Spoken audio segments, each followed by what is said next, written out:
1절에서 36절까지의 말씀입니다. 요한복음 12장 27절에서 36절까지의 말씀, 신약 168쪽쯤에 있습니다. 지금 내 마음이 괴로우니 무슨 말을 하리요. 아버지여, 나를 구원하여 이 때를 면하게 하여 주옵소서. 그러나 내가 이를 위하여 이 때에 왔나이다.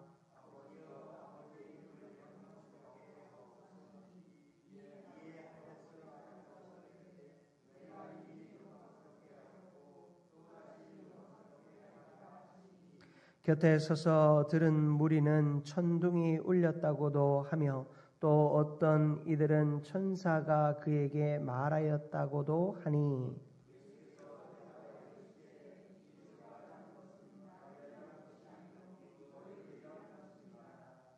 이제 이 세상에 대한 심판이 이르렀으니 이 세상의 임금이 쫓겨나리라.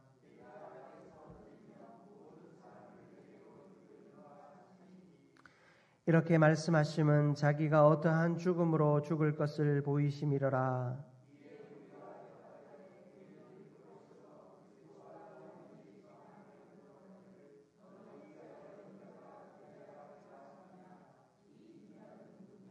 예수께서 이르시되 아직 잠시 동안 빛이 너희 중에 있으니 빛이 있을 동안에 다녀 어둠에 붙잡히지 않게 하라. 어둠에 다니는 자는 그 가는 곳을 알지 못하느니라. 너희에게 빛이 있을 동안에 빛을 믿으라. 그리하면 빛의 아들이 되리라. 예수께서 이 말씀을 하시고 그들을 떠나가서 숨으시니라. 아멘. 할렐루야. 아멘. 오늘 수요 생기 예배 가운데 나오신 여러분을 환영하며 축복합니다. 이 시간 우리 서로 바라보면서 이렇게 인사 한번 나눴으면 좋겠습니다. 잘 나오셨습니다. 잘 나오셨습니다. 또 한 번만 더 이렇게 인사 나눌까요? 순종하겠습니다. 아멘. 오늘은 요한복음 12장 27절에서 36절까지의 말씀을 통해서 흔들리는 순간 순종을 선택하라 라는 제목으로 말씀 나누기 원합니다. 아마 여러분들의 기억 속에서 잊혀졌을 수도 있는데요. 2010년에 IT에서 아주 어마어마한 대지진이 있었습니다. 한국 교회들이 그때 많이 모금도 하고 또 그들을 위해서 많이 기도했던 기억이 납니다. 그때 제가 그 외신 뉴스를 통해서 보았던 한 장면이 아직도 생각이 나요. 한 폐허 더미 속에서 25살의 사만다라고 하는 여인이 구조가 되었는데, 그는 7일 정도 그 잿더미 속에서 아무것도 먹지 못한 채 버텼습니다. 생존자가 있을 것이라 생각되지 않고 오히려 시체라도 발굴해야지 하는 마음으로 잿더미를 저들이 눈물을 머금고 헤쳐 나가는 가운데 7일 동안 그곳에 갇혀있던 한 여인을 발견하게 되지요. 그리고 이 사만다라고 하는 이 여인이 그 CNN 인터뷰에서 이렇게 말했습니다. 그가 어떻게 살아남을 수 있었는가를 물었을 때 하나님이 절대 저를 떠나지 않으시기에 저도 포기하지 않았습니다. 그 여인은 하나님이 자신을 떠나지 않을 것이다 라는 것을 믿었기에 자신도 하나님을, 그리고 하나님이 붙들고 있는 자기 자신을 포기하지 않았습니다. 살아남을 가능성이 거의 없는 상황, 죽어도 이상하지 않는 상황이고 포기하여도 탓할 수 없는 상황이었습니다. 그 두려움과 공포 속에서 그녀를 붙들었던 것은 바로 믿음이었죠. 그 믿음은 불안한 현실 속에서 포기하지 않는 순종이라는 결단으로 이어졌습니다. 여러분, 순종이 무엇입니까? 여러분, 우리는 왜 순종합니까? 어떻게 순종합니까? 여러분, 순종이라고 하는 것은 하나님이 나를 포기하지 않기에 내가 하나님을 포기하지 않는 것이 순종입니다. 그럼 우리가 이 땅을 살아가면서 수많은 하나님의 부르심 앞에 순종한다고 합니다. 그러나 그 순종은 내 능력도 또 내 의지도 아닙니다. 엄밀히 따지면 그 순종은 하나님이 나를 부르시고 하나님이 나를 포기하시지 않는 그 하나님의 역사 속에서 이루어지는 것이 바로 순종인 것입니다. 여러분, 포기하지 않는 순종이 우리의 삶에 필요한 줄 믿습니다. 하나님이 나를 포기하지 않으시기에 나도 하나님을 포기하지 않고 하나님이 나를 포기하지 않으시기에 내가 하나님 안에서 감당해야 할 일들을 포기하지 않는 것. 그것이 사람일 수도 있고 그것이 어떤 일일 수 있습니다. 그것이 내 자녀일 수도 있고 어떤 관계일 수도 있습니다. 여러분, 우리의 삶에서 포기해도 부끄럽지 않을 만한 일들이 있습니다.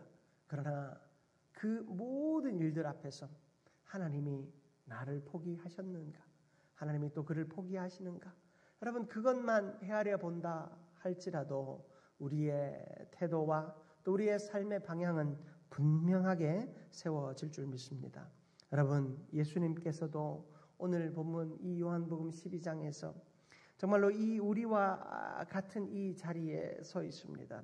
십자가를 두고 예수님은 너무나도 마음이 괴로우셨습니다. 여러분, 우리가 읽은 본문 27절을 보십시오. 27절에 보면 지금 내 마음이 괴로우니 무슨 말을 하리요. 여러분, 예수님은 할 말을 잃을 정도로 너무나도 괴로웠습니다. 십자가의 앞에서 자신이 당할 그 무시무시한 고통 앞에 그는 두려웠습니다. 괴로웠습니다. 마음이 너무나도 힘이 들었습니다. 그러나 예수님은 거기서 멈추지 않으셨습니다. 여러분, 28절 말씀을 보십시오. 28절을 보면 아버지여, 아버지의 이름을 영광스럽게 하옵소서. 여러분, 예수님은요, 자신의 그 고통 앞에서 아버지를 찾습니다. 왜 아버지를 찾습니까? 아버지께서 그를 보내셨고 또한 그를 다시 살리실 것을 그는 믿었기 때문입니다. 아버지의 뜻 가운데 자신의 죽음으로 모든 것을 내어드리는 순종이 있을 때 하나님께서는 그 하나님의 영광스러움을 취하시고 또한 이 아들을 영화롭게 할 것을 그는 믿었기 때문입니다. 그러므로 그는 고통 속에서 순종의 길을 택하였습니다. 우리도 삶의 수많은 자리에서 결단이 필요하고 또 흔들림이 있는 그 순간을 만납니다. 건강의 위기 앞에서 또 자녀들의 문제 앞에서 또 사업과 직장 또 일터 내 인생의 그 갈림길 앞에서 도무지 이해되지 않는 고난과 슬픔과 괴로움이 나를 찾아올 때가 있습니다. 예수님처럼 그 마음이 너무나도 무겁고 괴로운 순간을 우리는 만납니다. 그러나 여러분, 그때라도 나를 그 자리에 세우시고 또한 나를 부르시는 그 하나님께 집중할 수 있는 우리가 되기를 축복합니다. 예수님께서는 그 십자가의 고통에 집중하지 않았습니다. 그 감당해야 할 고난과 아픔에 집중하지 않으셨습니다. 예수님은 오로지 자신을 보내신 하나님 그리고 자신을 살리실 하나님께 집중함으로 순종이라고 하는 아름다운 선택을 할 수 있었던 것입니다. 사랑하는 성도 여러분, 오늘 말씀을 통하여 우리가 삶의 고난과 또 역경의 자리에서 믿음으로 순종을 선택할 수 있기를 주님의 이름으로 축복합니다. 첫 번째로 우리가 살펴볼 것은 괴로움 속에서도 뜻을 따르는 순종이 우리 가운데 있어야 한다라는 것입니다. 주님께서 27절에서 이렇게 고백하셨습니다. 조금 전에 살펴보았지만 한번 다시 27절을 같이 읽어보겠습니다. 지금 내 마음이 괴로우니 무슨 말을 하리요? 아버지여, 나를 구원하여 이 때를 면하게 하여 주옵소서. 그러나 내가 이를 위하여 이때에 왔나이다. 아멘. 자, 여러분, 예수님의 이 내적 갈등이 너무나도 크게 느껴지는 부분이 아닐까 생각해 봅니다. 예수님은 전능하신 하나님의 아들이셨고 자신 스스로도 사실은 하나님입니다. 그러나 그는 완전한 인간으로 이 땅 가운데 오셨어요. 아기 예수로 이 땅 가운데 오셔서 완전한 인간으로 이 땅 가운데 오셨기에 그 십자가의 고난이 너무나도 크고 무거웠습니다. 예수님이 인간으로 오지 않고 신으로 왔다면 그 십자가에 달리는 것이 무슨 고통이 있겠습니까? 예수님이 영으로 이 땅 가운데 존재했다면 그 영이 채찍질에 피를 흘릴 이유가 있겠습니까? 고통당할 이유가 있겠습니까? 마음이 심히 괴롭고 아플 이유가 있겠습니까? 예수님은 신의 형상으로 이 땅 가운데 온 것이 아니라 인간의 형상으로 이 땅 가운데 오셨습니다. 그는 완전한 하나님이셨지만 완전한 인간으로 이 땅 가운데 온 것입니다. 그래서 그는 인간으로서 당해야 할 고난과 고통을 고스란히 느끼고 있었습니다. 그래서 예수님은 너무나도 괴로웠습니다. 그러나 그 괴로움 속에서 예수님은 무엇라 고백합니까? 27절 다시 보십시오. 아버지여 나를 구원하여 이 때를 면하게 하여 주옵소서. 예수님도 하나님 지금 이 십자가의 고통을 제가 당하지 않았으면 좋겠습니다. 고백합니다. 그러나 그 고백의 순간에도 예수님은 잊지 않습니다. 27절 하반절을 그대로 보십시오. 그러나 내가 이를 위하여 이때에 왔나이다. 예수님은 자신이 감당해야 할 사명을 기억했습니다. 내가 이 고난 너무나도 피하고 싶고 이 고통과 괴로움 너무나도 피하고 싶지만 하나님이 나를 부르신 이유, 나를 보내신 이유는 이 때를 위함이다라고 주님께서는 고백하고 있는 것입니다. 사랑하는 성도 여러분, 우리가 살아가는 이 때, 우리가 살아가는 이 시간, 우리가 감당하는 이 일들, 여러분 이 모든 것이 하나님의 거룩한 뜻 가운데 허락되어진 것을 믿으십니까? 여러분 이것을 믿는 믿음이 있을 때 우리는 이 땅 가운데에서 하나님의 영광을 위하여 살아갈 수 있고 하나님께서 우리를 영화롭게 하실 줄 믿습니다. 여러분 예수님의 순종은 그의 강력한 의지 아니었습니다. 예수님의 순종은 이때를 위하여 내가 너를 불렀다.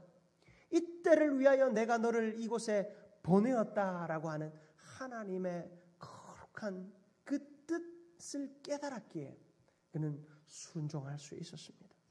사랑하는 성도 여러분, 우리는 주의를 감당하는 사람들입니다. 오늘 이 수요 생기 예배에 나오신 것도 이때를 위하여 주님께서 부르셨기에 그 부름에 순종하여 여러분 나오신 거 아니겠습니까? 여러분, 나를 오늘 이곳에 보내신 하나님의 이유를 발견할 수 있기를 축복합니다. 우리 하루에 24시간의 시간이 그저 허투루 지나가는 거 아니지 않습니까? 여러분, 우리의 시간들 속에서 하나님이 나에게 원하시는 것은 무엇인지, 내가 하나님께 어떤 영광을 돌려드릴 수 있는지, 여러분 이것을 헤아려 살아간다면 우리의 하루, 우리의 24시간이 너무나도 쏜살같이 지나갈 것입니다. 여러분, 우리의 인생의 허무와 또 인생의 고통과 인생의 절망의 자리에서 우리는 순종함으로 하나님의 뜻을 헤아릴 수 있기를 축복합니다. 여러분, 아브라함은 하나님의 명령 앞에 늘 즉각적으로 순종한 사람이었습니다. 아브라함의 즉각적인 순종은 창세기 22장에 그 아들 이삭을 바치는 장면에서도 우리는 살펴볼 수 있습니다. 하나님은 창세기 22장 2절에서 네 사랑하는 독자 이삭을 번제로 드리라고 명령하십니다. 독자, 그냥 독자 아니고 사랑하는 독자. 많은 아들 중에 하나 아니고 독자. 사랑하는 아들, 사랑하는 독자를 하나님은 바치라고 하십니다. 그것도 그냥 바치는 거 아닙니다. 번제로 바치라고 하십니다. 여러분, 번제가 그냥 그저 사람 세워놓고, 너무 거친 표현 죄송합니다. 불 질러가지고 태워드리는 거 아니잖아요. 여러분, 번제는요, 제물을 각을 뜹니다. 각을. 살아있는 아들을, 내 사랑하는 아들을, 하나뿐인 아들을 여러분 각을 떠서 피를 내고 내장을 꺼내고 쪼개어 그것을 불태워 드린다라고 생각해 보십시오. 그저 자식을 하나님께 드린다? 자식 생명 취한다? 그 정도의 문제가 아닌 것입니다. 번제로 드리는 것은 철저한 자기 복종과 자기 헌신이 없으면 할 수 없는 일입니다. 짐승이 그렇게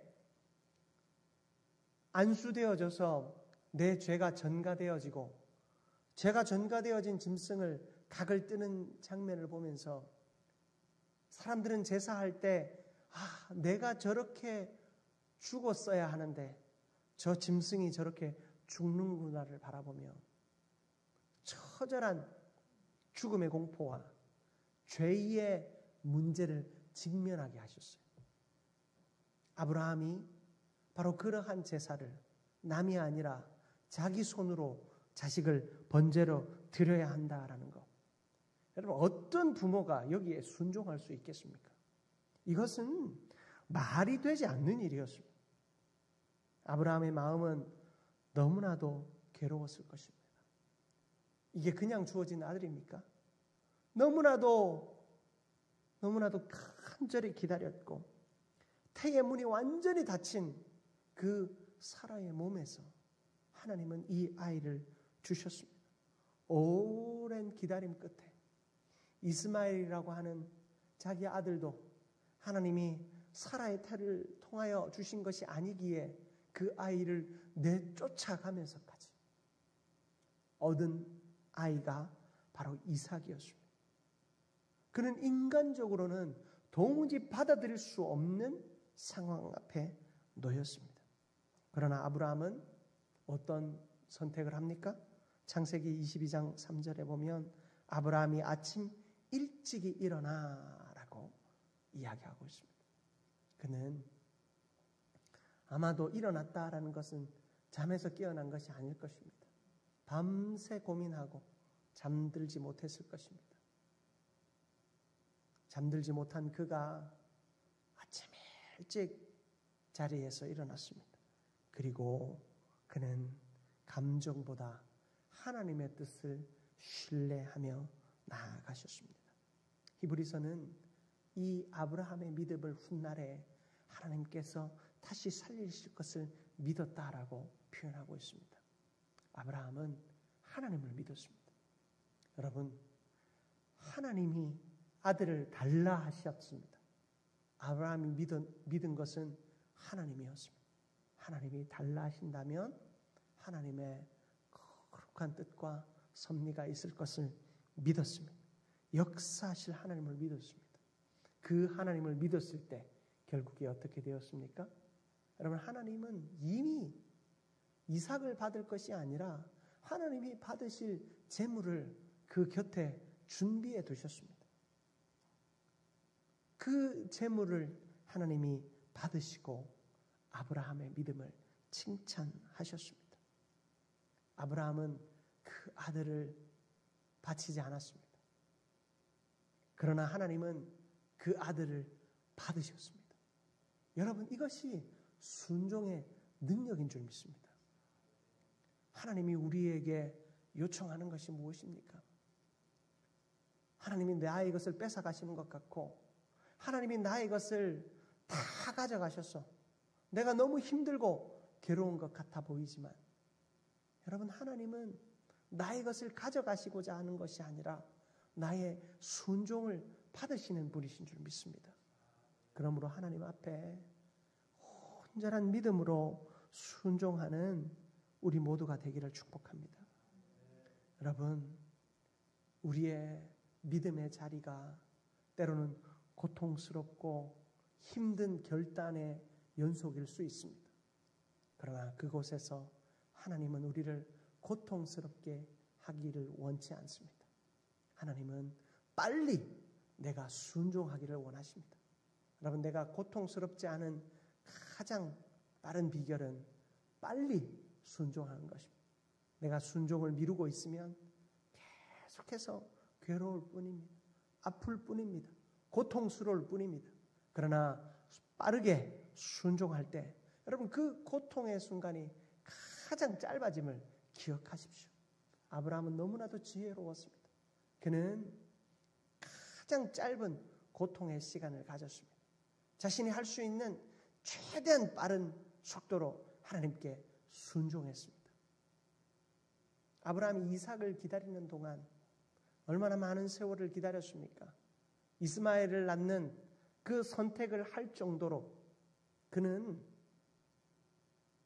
그 기다림이 힘든 사람이었습니다.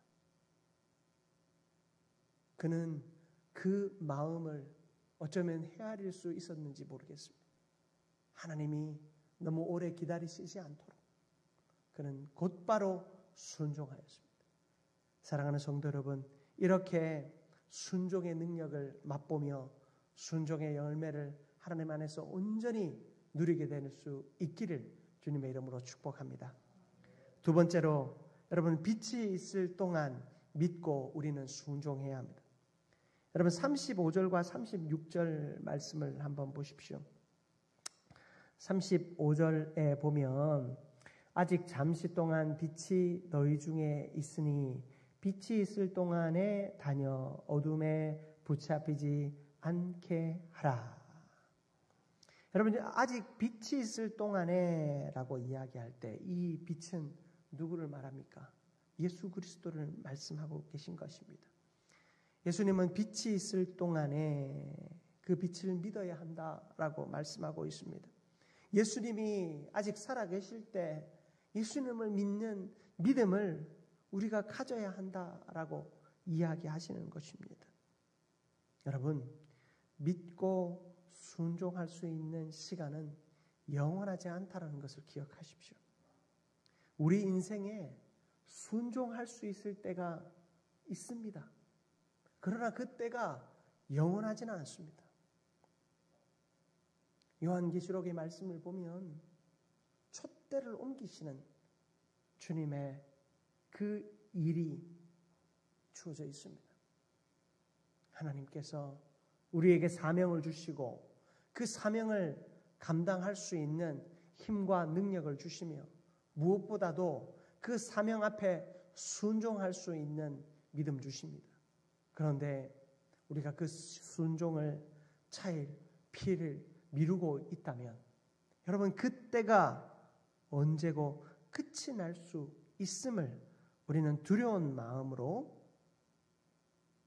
준비하고 두려운 마음으로 엎드려야 하겠습니다.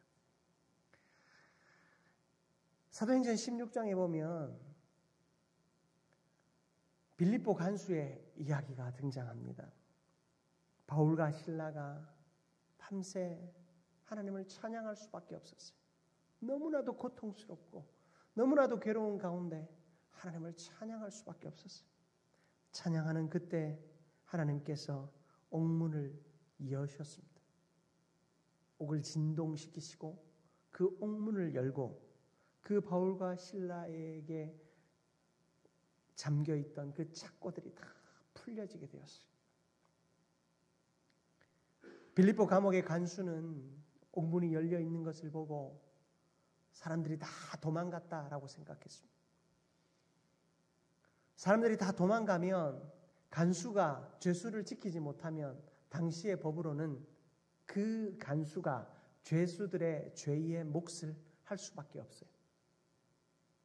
죽을 죄를 지은 죄인을 지키고 있었다면 그 죄인이 도망가면 그 죄는 누가 물어야 된다고요? 간수가 물어야 되는 겁니다.